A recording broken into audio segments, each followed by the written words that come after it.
Hi, my name is Jarrett Struby, and this is my presentation on People First Language. So, first things first, what is People First Language?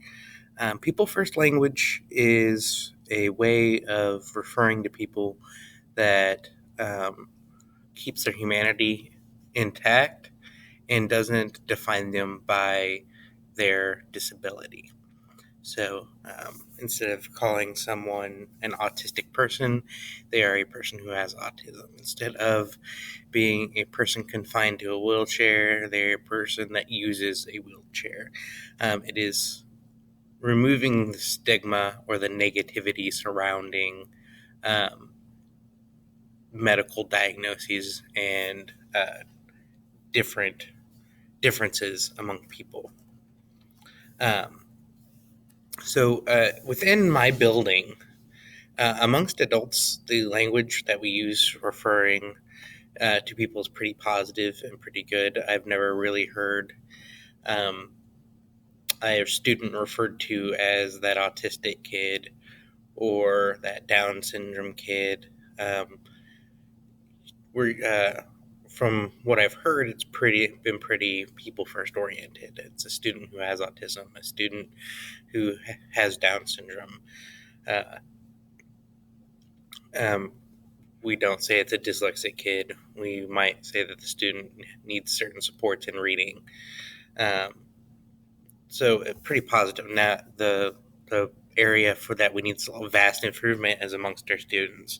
Um, we see a lot of terms like spaz and retard and the like, which are used as insults amongst our middle school population. Which, while not unexpected, is still a little bit disheartening. Um, I think a big part of this is that our students just don't understand the impact that this kind of language can have, especially if they're not a person who does have some sort of disability or some medical diagnosis, and they don't see how this can impact others. So we need to educate them on the impact and help them understand why using these terms as insults isn't really appropriate and how we can use better language to get through our meeting and the alternatives um, that we can use. I'm a big proponent of if you think something's stupid, just say it's stupid. There's no reason to throw the R word around. Um, or that you just don't like something. You can just say, I don't like that.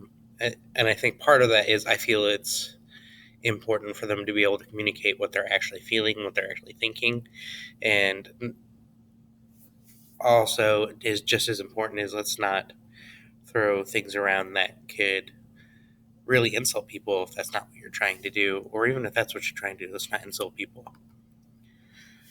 Um, so, again, I just think um, students, especially at like grade school, middle school, have such trouble understanding the impact. So we got to really teach them.